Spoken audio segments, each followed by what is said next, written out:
Ndër zhvillimet kryesore ju ftoj të ndiqni, Shqipëria importon një pjesë të konsiderueshme të mallrave nga 10 eksportuesit më të mëdhenj të botës, të cilët dominojnë tregtinë globale. Çmimet e produkteve bujqësore kanë rënë ndjeshëm. Televizioni Skan ka kryer një vëzhgim në tregjet e kryeqytetit ku çmimet thuajse janë përgjysmuar. Bankat nuk kanë ndryshuar kushtet e kreditimit për bizneset, duke mbetur të kujdesshme dhe selektive, ndërsa kërkesa vjen kryesisht nga bizneset e mëdha.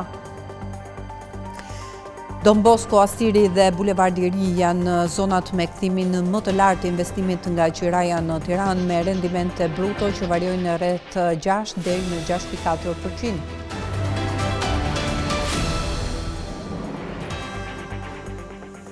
Zonja dhe zotrin, ju përshëndes, mirë se erdhët në edicionin informativ të orës 15 këtu në Skan Televizion për të njohur me zhvillimet ekonomike të ditës. Shqipëria importon një pjesë të konsiderueshme të mallrave nga 10 eksportuesit më të mëdhenj të botës, të cilët dominojnë tregtinë globale. Mallrat kryesore që vijnë nga këto ekonomi janë automjetet, makineritë, pajisjet elektrike, karburantet dhe produktet farmaceutike. 10 ekonomitë që dominojnë eksportet globale janë edhe ndër furnizuesit kryesor të mallrave që hynë në tregun shqiptar. Sipas të dhënave të përpunuara nga Visual Capitalist për vitin 2025, eksportuesit më të mëdhenj në botë janë Kina, Shtetet e Bashkuara, Gjermania, Holanda, Hong Kongu, Japonia, Italia, Korea e Jugut, Emiratet e Bashkuara Arabe dhe Franca. Analiza sipas kapitujve të mallrave tregon se janë disa kategori që përbëjnë peshën më të madhe të importeve nga këto gigantë të tregtisë botërore. Në krye qëndrojnë mjetet e transportit që përfshin automjetet dhe pjesë këmbimi, një kategori që shfaq vlera shumë të larta nga importet si Gjermania, Korea e Jugut, Italia dhe Shtetet e Bashkuara. Një tjetër grup me peshë të madhe janë edhe makineritë dhe pajisjet mekanike, si dhe pajisjet elektrike dhe elektronike, të cilat furnizohen kryesisht nga Kina, Gjermania dhe Italia dhe lidhen drejt për drejt me aktivitetin industrial dhe teknologjik në vend. Ndërkohë, një pjesë e rëndësishme e importeve lidhet me lëndë djegëse minerale dhe vajra të domosdoshme për funksionimin e ekonomisë dhe me produkte farmaceutike apo ushqimore, që përbëjnë një kategori me vlerë të konsiderueshme. Por çfarë mallrash vijnë nga ekonomitë më të mëdha eksportuese të botës? Nga Italia, Shqipëria importon kryesisht mjete transporti, makineri, materiale industriale, produkte ushqimore dhe artikuj të ndryshëm të industrisë së lehtë. Nga Kina dominojnë pajisjet elektrike dhe elektronike, makineritë, plastika, mobiljet dhe mallat të ndryshme konsumi, duke e bërë këtë vend një furnizues të rëndësishëm për teknologjinë dhe pajisjet e përditshme. Importet nga Gjermania përqendrohen automjete, pajisje mekanike dhe produkte farmaceutike, ndërsa Korea e Jugut shfaq peshë të lartë sidomos në mjetet e transportit dhe pajisje teknologjike. Nga Shtetet e Bashkuara të Amerikës dhe Franca vijnë një sër produktesh industriale dhe teknologjike, përfshirë pajisje të specializuara dhe produkte farmaceutike. Ndërkohë Holanda, Japonia, Emiratet e Bashkuara Arabe dhe Hong Kongu kontribojnë në mallat të ndryshme industriale, teknologjike dhe energjetike që plotësojnë nevojat e tregut shqiptar. Çmimet e produkteve ushqimore kanë rënë ndjeshëm krahasuar kjo me disa ditë më parë. Televizioni Skan ka kryer një vëzhgim në tregjet e kryeqytetit ku çmimet thuajse janë përgjysmuar. Pas një rritjeje të fortë që u reflektua në mënyrë të drejtë për drejtë në shportën e konsumatorit para pak javësh, çmimet e fruta perimeve në tregjet e vendit kanë nisur të bien. Televizioni Skan ka kryer një tjetër vëzhgim në tregjet e kryeqytetit, ku aktualisht çmimi domates është mesatarisht 200 lek për kilogram, ndërsa qytetarët kanë alternativa të zgjedhin edhe produkte më të lira. Kastravecët po tregtohen me një çmim maksimal prej 100 lek për kilogram, specat e gjelbër 200 lek për kilogram, ndërsa specat e kuq kanë një çmim maksimal prej 350 lek, brokoli dhe lule lakra rreth 150 lek për kilogram, barbunjat 300 lek për kilogram, karrotat rreth 130 lek për kilogram, ndërsa produkte si qepa dhe patatja duket se janë produktet e vetme që nuk reflektuan rritje. Edhe konsumatorët e ndjejnë diferencën, megjithatë shumë prej tyre shprehen se sërish hasin vështirësi në blerjet e tyre të përditshme. Matet, specat shumë mashurka, po kanë rënë, po ne pensionistët se marrim dot. Katastrofë. Pensionet 100.000 lek, kemi do blem, sa me majt barkun gjallë. Luhatën. Nuk po i morin vesh ish fare, herë 4.000, herë 2.000, herë 1.500, kanë rënë, kanë rënë se i prishi dhe koha. Unë për vetën time nuk pësë se u dahaba. Ushqimi është njëshi. Tjerët janë mësë ne. Pensionist, po mos kemi fmit as gjës për bërë. Kjo rënje e çmimeve lidhet edhe me hyrjen në treg të prodhimit vendas sezonal, çka ka reduktuar varësinë nga importet. Në mars të këtij viti importi i perimeve arriti në 9.24 milion kilogram, niveli më i lartë i regjistruar ndonjëherë për këtë muaj në seri me një vlerë totale prej rreth 524 milion lekësh. Importi i perimeve në vend arriti një nga nivelet të më të larta historike gjatë muajit mars të këtij viti, duke reflektuar një rritje të ndjeshme të furnizimeve nga jashtë në një periudhë kur kërkesa në treg mbetet e lartë. Muaji mars i këtij viti ka prekur vlerën më të lartë të importeve të perimeve në peshë që nga muaji janar i vitit 2005 tregojnë të dhënat e Instat. Shifrat flasin se në mars u importuan rreth 9.24 milion kilogram perime me një vlerë totale prej afërsisht 524 milion lekësh. Krahasuar me të njëjtën periudhë të një viti më parë, importet në peshë rezultojnë me rritje në 3.2%, ndërsa krahasuar me marsin e vitit 2024, rritja arrin në rreth 12%. Ky nivel përbën një nga vlerat më të larta të regjistruar ndonjëherë në muajin mars, duke pozicionuar këtë muaj mes periudhave me intensitetin më të madh të importeve të produkteve bujqësore. Rritja e importeve lidhet zakonisht me periudhën e tranzicionit të prodhimit vendas, kur një pjesë e kulturave bujqësore nuk kanë hyrë ende në prodhim të plotë dhe tregu mbështetet më shumë në furnizimet nga jashtë. Në të njëjtën kohë, çmimi mesatar i importit për muajin mars të këtij viti rezulton në 56.7 lekë për kilogram, duke shënuar një nivel më të ulët krahasuar me disa vitet më parshme,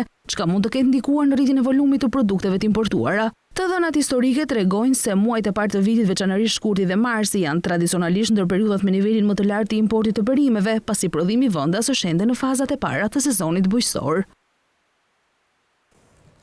Bankat nuk kanë ndryshuar kushtet e kreditimit për bizneset në fillim të vitit, duke mbetur të kujdesshme dhe selektive, ndërsa kërkesa vjen kryesisht nga bizneset e mëdha. Ndërkohë, për individët janë lehtësuar kredit konsumatore, teksa pritet që në muajt në vijim të ketë më shumë mundësi financimi për të gjithë. Bankat në Shqipëri nuk kanë ndryshuar kushtet për kreditimin e bizneseve në fillim të vitit 2026, ndërsa për qytetarët është bërë më lehtë marrja e kredive për konsum. Për bizneset, bankat nuk kanë bërë ndryshime të rëndësishme në politikat e kreditimit. Kjo do të thotë se kushtet, kriteret dhe rregullat për marrjen e kredie kanë mbetur pothuajse të njëjta si në fund të vitit të kaluar. Edhe shkalla e miratimit të kredive është ruajtur në të njëjtat nivele. Megjithatë, bankat vazhdojnë të tregon të kujdesshme dhe të kenë tolerancë të ulët ndaj rrezikut, pra janë selektive në dhënien e kredive. Nga ana tjetër, kërkesa për kredi nga bizneset ka shënuar rritje, por kjo rritje vjen kryesisht nga bizneset të mëdha. Këto të fundit kanë kërkuar më shumë financim për të mbuluar investimet dhe nevojat e tyre për aktivitetin e përditshëm, ndërsa bizneset e vogla dhe të mesme kanë treguar një kërkesë më të dobët për kredi. Për individët, situata paraqitet më lehtësuese. Bankat kanë zbutur kushtet për kredit konsumatore, duke e bërë më të lehtë marrjen e kredive për blerje, shpenzime apo nevoja personale. Kjo është pasqyruar edhe në kushtet më të favorshme, si shuma më të larta kredia apo afate më të gjata shlyerje. Ndërkohë, për kredit për blerje banese, kushtet kanë mbetur kryesisht të pandryshuara.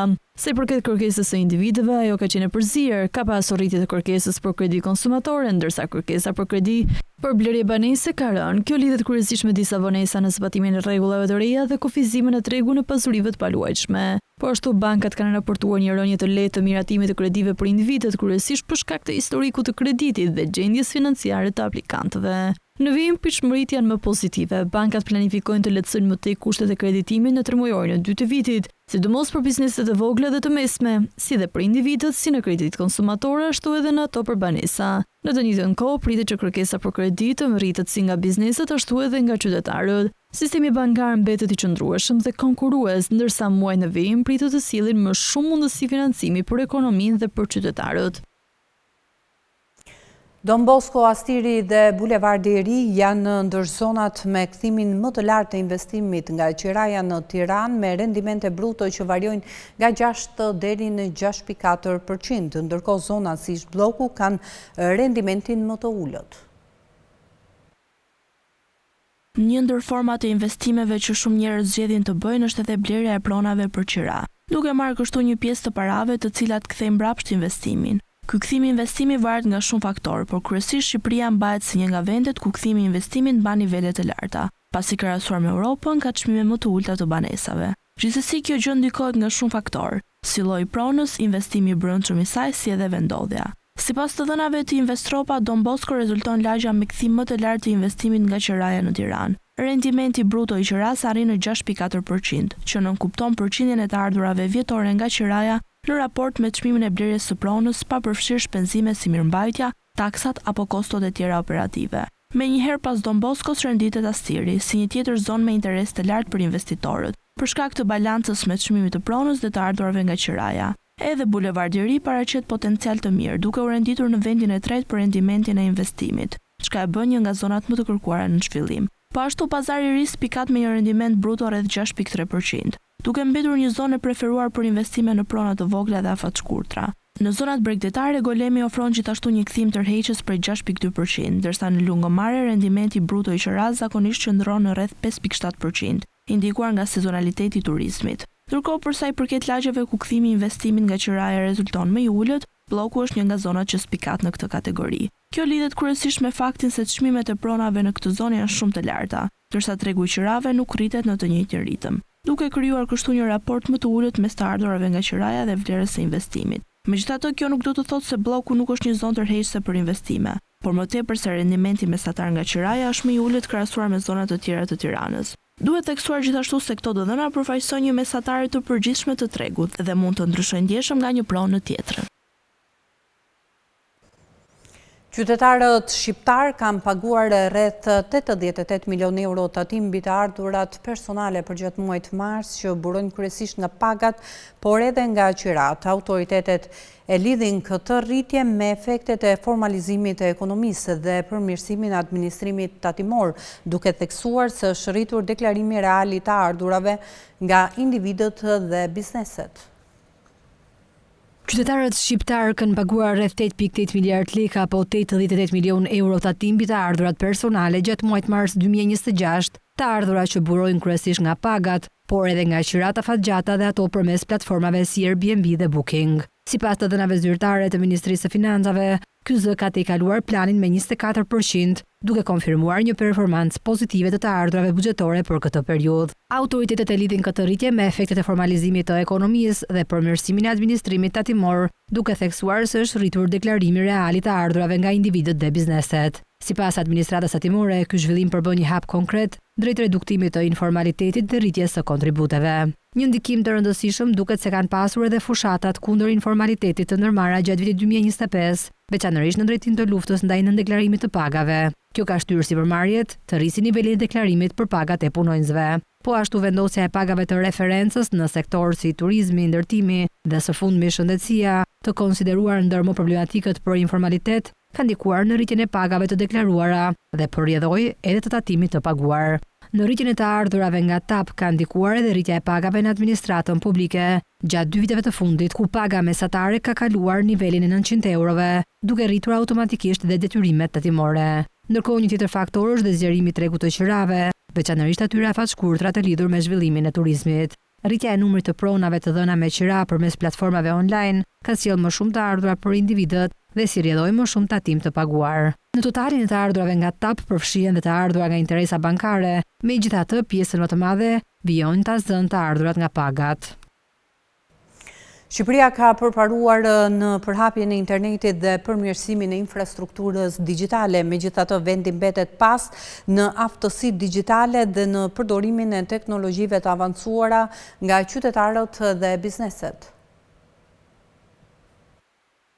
Shqipëria po përparon në përdorimin e internetit dhe infrastrukturën digjitale, por mbetet pas në aftësitë digjitale dhe në përdorimin e teknologjisë nga bizneset. Sipas raportit më të fundit për indeksin e ekonomisë dhe shoqërisë digjitale për Ballkanin Perëndimor, në vitin 2024 rreth 86% të popullsisë përdorte internetin, në një nivel i lartë dhe afër mesatares së rajonit. Megjithatë, kjo nuk përkthehet në aftësi të mjaftueshme digjitale.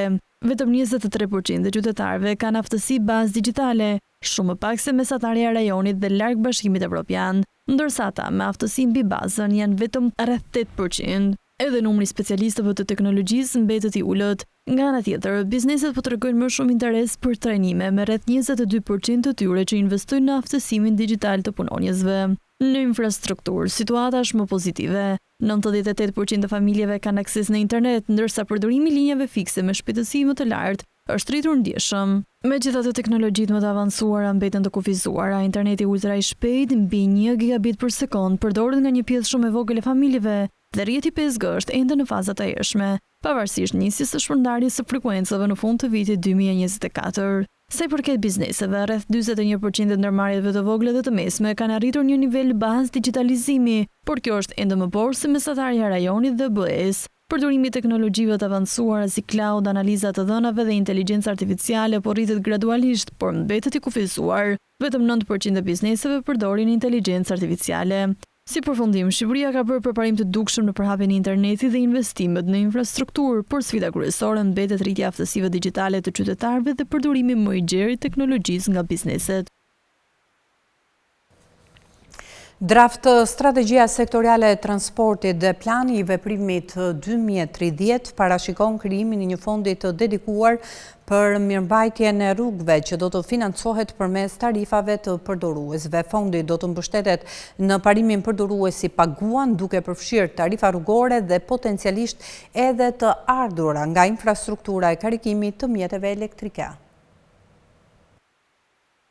Krijimi i një fondi të dedikuar për mirëmbajtjen e rrugëve i cili do financohet përmes tarifave të përdoruesve. Ngritja e këtij mekanizmi është parashikuar në draft strategjinë sektoriale të transportit dhe planit të veprimit 2030, ndërsa synon të garantojë financim të qëndrueshëm për rrjetin rrugor TEN-T në një kohë kur kostot e mirëmbajtjes janë në rritje dhe buxheti publik mbetet i kufizuar. Sipas dokumentit, fondi do mbështetet në parimin përdoruesi paguan, duke përfshirë tarifa rrugore dhe potencialisht edhe të ardhura nga infrastruktura e karikimit të mjeteve elektrike. Kjo qasje është në përputhje me direktivën Eurovinjet dhe rregulloren evropiane për infrastrukturën e karburanteve alternative, thuhet në draft. Krijimi i këtij fondi lidhet drejt për drejt me zbatimin e sistemit të menaxhimit të infrastrukturës rrugore, i cili synon të sjellë një menaxhim më të strukturuar dhe të bazuar në të dhëna për rrjetin rrugor. Përmes këtij sistemi, institucionet do kenë një qasje të plotë mbi gjendjen e rrugëve, trafikun dhe nevojat për ndërhyrje, duke mundësuar planifikim më efikas të investimeve. Paralelisht parashikohet miratimi i një programi shumë vjeçar mirëmbajtjeje për TEN-T,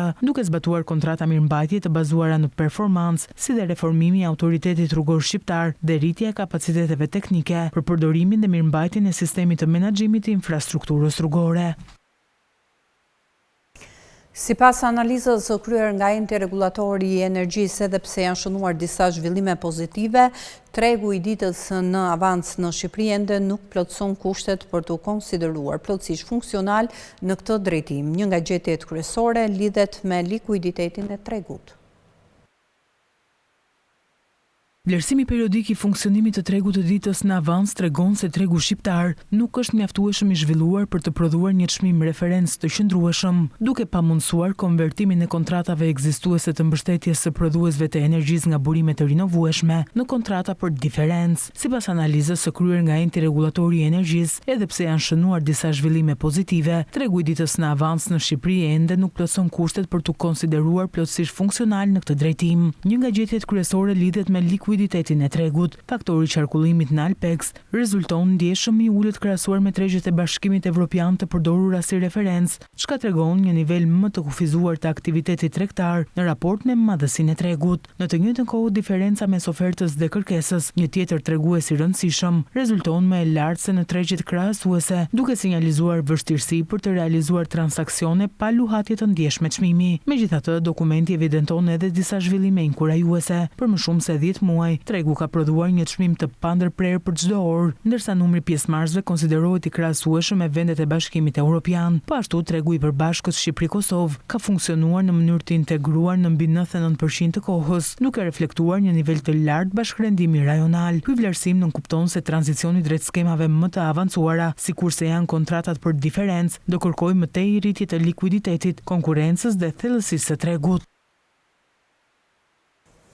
Sipas Eurostat, punësimi në Bashkimin Evropian arriti një rekord në 2025 me 76.1%, duke reflektuar një përmirësim të qëndrueshëm të tregut të punës. Ndërkohë, Shqipëria regjistron 74.9%, duke u pozicionuar pranë mesatares evropiane.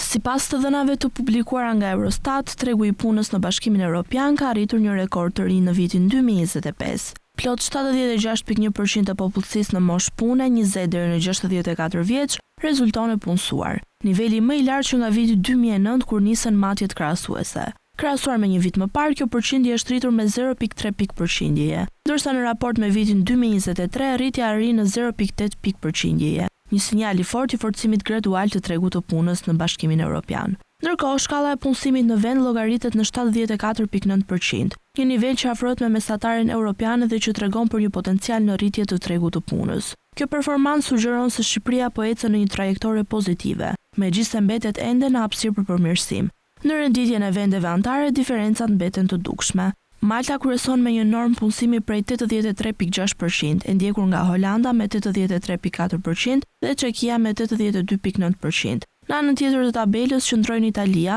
Rumania dhe Greqia, duke reflektuar sfida më të theksuara strukturore në tregun e punës. Të dhënat tregojnë gjithashtu një hendek të vazhdueshëm gjinor. Për burrat në Bashkimin Evropian, shkalla e punësimit arriti në 80.9%, me nivelet më të larta sërish në Maltë, Çeki dhe Holand. Ndërkohë normat më të ulta për burrat u regjistruan në Belgjik, Kroaci dhe Finland. Edhe në Shqipëri ishte po i njëjti trend, ku shkalla e punësimit për burrat shkonte në gati 82%, ndërsa për gratë luhajte në rreth 68%. Për gratë, pjesëmarrja në tregun e punës mbetet më e ulët me një mesatare për 71.3% në Bashkimin Evropian. Estonia, Lituania dhe Suedia udhëheqin për përfshirjen e grave në punësim, ndërsa Italia, Rumania dhe Greqia vijojnë të kenë nivelet më të ulta.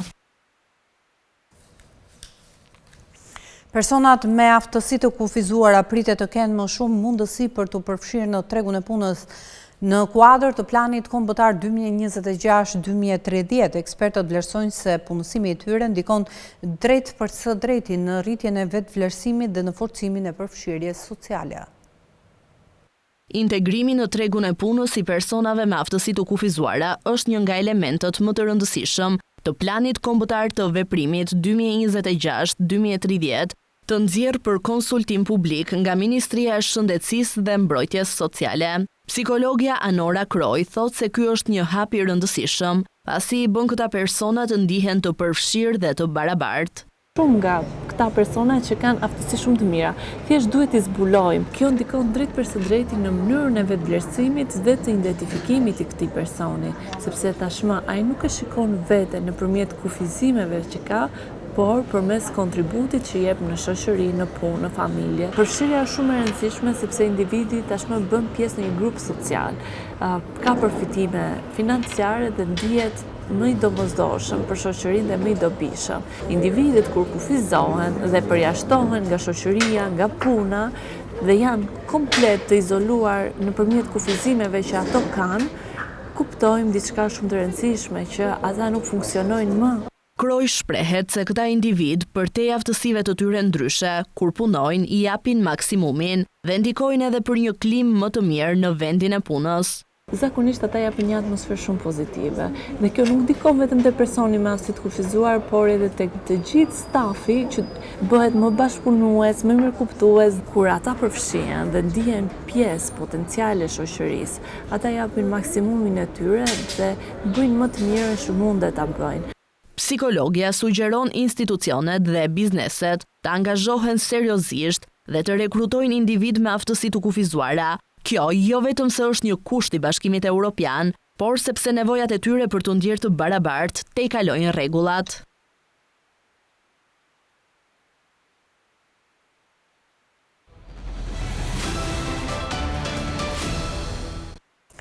Në vitin 2025, hyrjet e investimeve të huaja direkte në Ballkan kanë shfaqur zhvillime të ndryshme, me disa vende që kanë shënuar rritje të ndjeshme, ndërsa të tjerat kanë pësuar rënje të forta. Të dhënat e vendosin Kosovën në hartën e ekonomive dinamike në rajon, duke reflektuar një trend në rritje të besimit të investitorëve ndërkombëtar.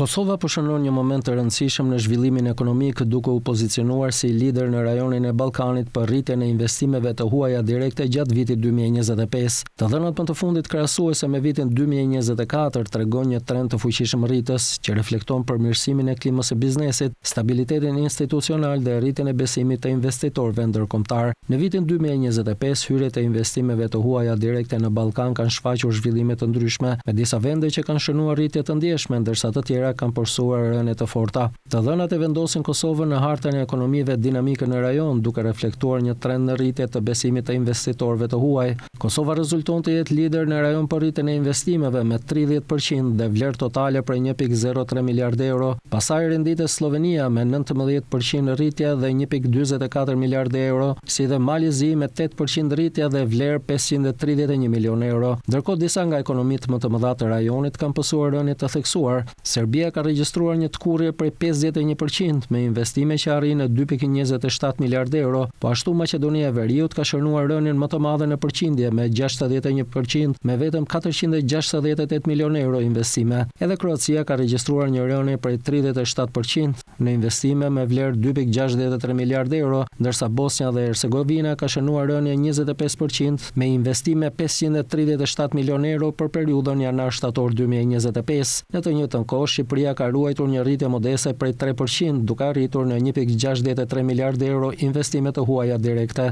Këto të dhëna tregojnë një zhvendosje të interesit të investitorëve drejt disa tregjeve më të vogla, ndërsa ekonomitë tradicionale të rajonit po përballen me sfida në tërheqjen e kapitalit të huaj. Ish presidenti prorus Rumen Radev ka fituar thellë në zgjedhjet parlamentare të Bullgarisë. Performanca është një nga rezultatet më të forta nga një parti e vetme dhe mund të jap fund për momentin paqëndrueshmërisë që çoi në 8 zgjedhje në 5 vitet e fundit.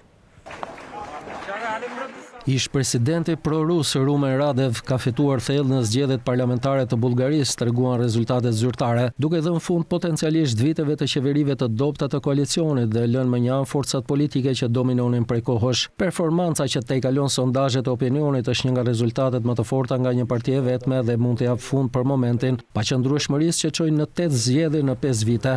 Partia e Radev, Bullgaria Progresive, mori 44.6% të votave pasi u numëruan 60% të fletë votimeve, duke sugjeruar se mund të qeverisë vetme në një qeveri të fortë, por ai nuk e ka përjashtuar një koalicion me një grup pro-europian ose një parti më të vogël. Numri votave të Bullgarisë Progresive vendos atë shumë përpara koalicionit pro-europian. Ne vazhdojmë ndryshimin, Bullgaria Demokratike me 14.2% dhe Partisë Gerb, e cila dominon prej kohësh, të udhëhequr nga ish-kryeministri Bojko Borisov me 13%. Kjo është një fitore e shpresës mbi mosbesimin, një fitore e lirisë mbi frikën dhe së fundmi, nëse do ta quani kështu, një fitore morale ta Radev në një konferencë për mediat. Një euroskeptik dhe ish pilot luftarak që kundërshtonte mbështetjen ushtarake për përpjekjet e luftës së Ukrainës kundër Moskës, Radev dha dorëheqje nga presidenca në janar për të kandiduar pasi protestat masive detyruan qeverinë e mëparshme të jepte dorëheqjen. Ai udhëhoqi një valë zhgënjimi me paqëndrueshmërinë politike në kombin ballkanik me 6.5 milion banor, ku votuesit janë të lodhur nga korrupsioni dhe partitë e vjetra që kanë dominuar politikën për dekada të tëra. Fushata e Radev bëri krahasime me ish-kryeministrin hungares për Kremlinit Viktor Orban, kur ai foli për përmirësimin e lidhjeve me Moskën dhe rifillimin e rrjedhës së lirë të naftës dhe gazit rus në Europë. Ai kritikoi gjithashtu Bashkimin Evropian për mbështetjen e tepërt në energjinë e rinovueshme. Megjithatë, Radev ka qenë i paqartë se sa do ta ndryshojë ai politikën e jashtme në Bullgari, një anëtare e NATO-s në krahun juglindor të Bashkimit Evropian, e cila ju bashkua Eurozonës në muajin janar, një veprim që Radev e ka kritikuar. Komisioni Evropian ka miratuar skema të ndihmës shtetërore për të ofruar lehtësim të përkohshëm të çmimit të energjisë elektrike për kompanitë me konsum të lartë të energjisë në Bullgari dhe Sloveni në 3 vitet e ardhshme. Komisioni Evropian tha se ka miratuar skema të ndihmës shtetërore për të ofruar lehtësim të përkohshëm të çmimit të energjisë elektrike për kompanitë me konsum të lartë të energjisë në Bullgari dhe Sloveni në 3 vitet e ardhshme. Buxhetet e skemave janë 344 milionë euro për Bullgarinë dhe 90 milionë euro për Sloveninë, tha krau ekzekutivi i Bashkimit Evropian në një njoftim për mediat. Masa do të jenë në dispozicion të bizneseve të cilat janë aktive në sektor që mbartin një rrezik të konsiderueshëm të aktiviteteve që zhvendosen jashtë Bashkimit Evropian në vende ku mungojnë ose janë më pak ambicioze masat mjedisore. Rreziku matet bazuar në intensitetin elektroenergjetik të sektorit në fjalë dhe hapjen e tij ndaj tregtisë ndërkombëtare. Skema bullgare do të mbulojë periudhën midis 1 korriku 2025 dhe 30 qershorit 2028 me ndihmën që do të paguhet përmes furnizuesve të energjisë elektrike nëpërmjet një ulje të faturës mujore të energjisë së përfituesve. Masa slovene do të shtrihet nga 1 janari 2026 deri më 31 dhjetor 2028 dhe Bashkimi Evropian do të paguajë ndihmën 2 herë në vit ditë bazuar në konsumin e parashikuar të energjisë elektrike. Masat u miratuan në kuadër të kornizës së ndihmës shtetërore të Bashkimit Evropian për marrëveshjen e industrisë së pastër, e miratuar në vitin 2025, e cila synon të mbështesë shtetet anëtare në zhvillimin e energjisë së pastër, dekarbonizimin industrial dhe teknologjinë e pastër.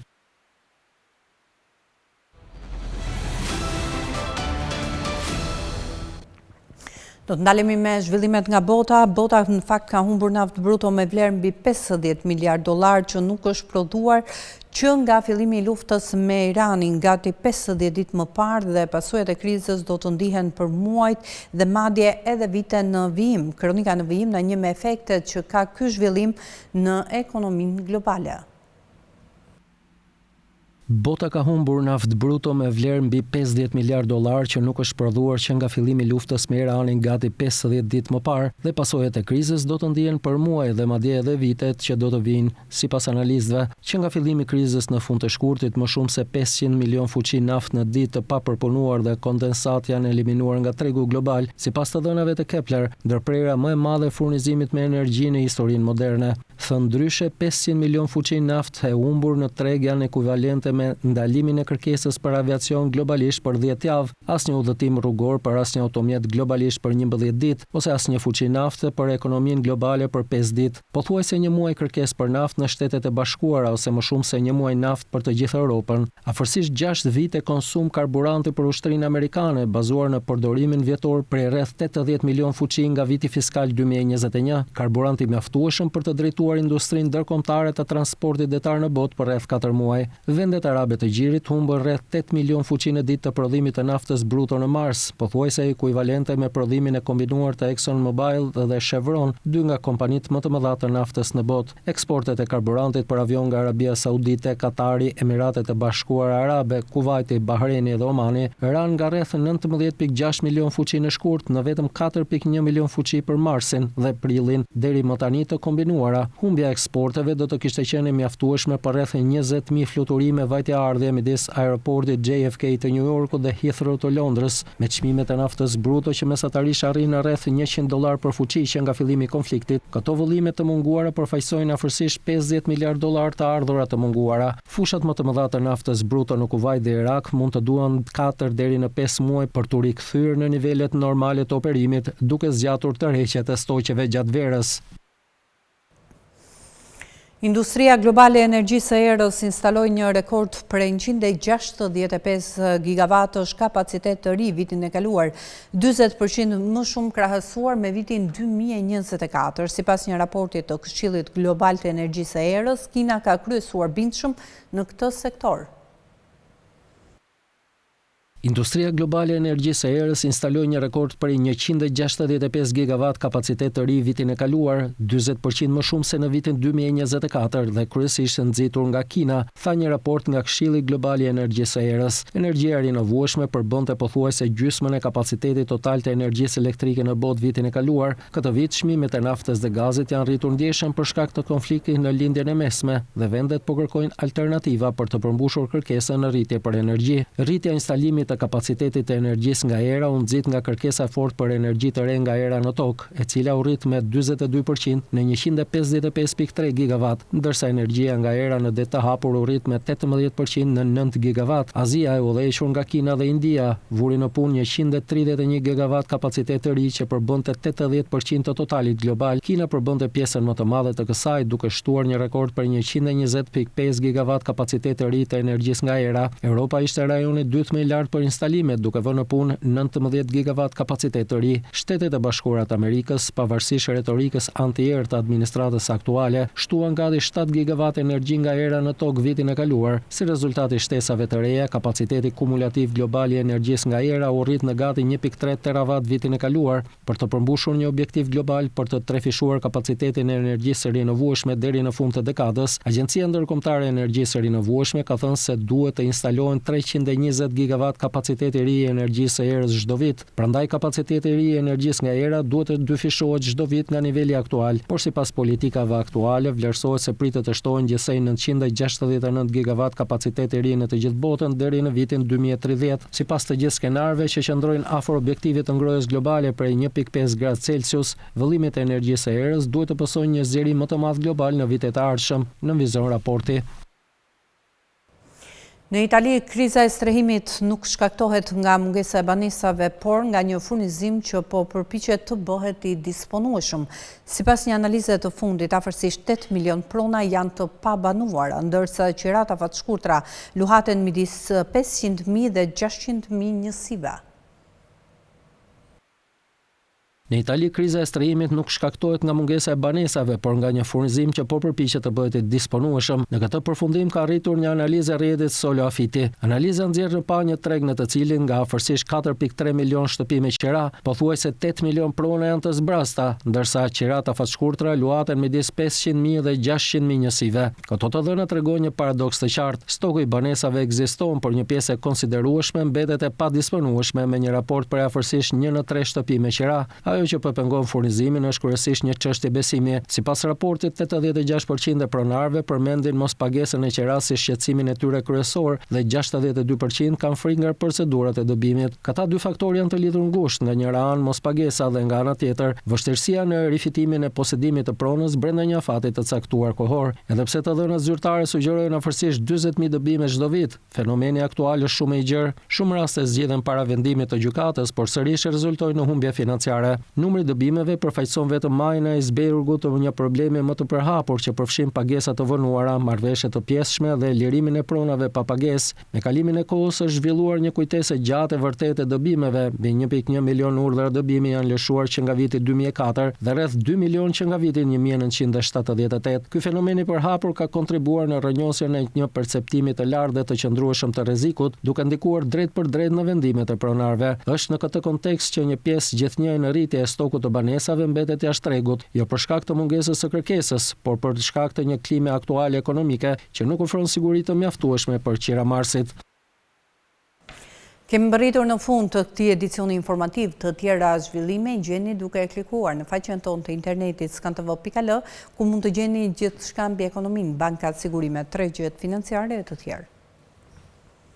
Faleminderit që na ndoqët, ndajmë këtu për të ritakuar në orën 16 në emisionin Box to Box. Qëndroni me ne.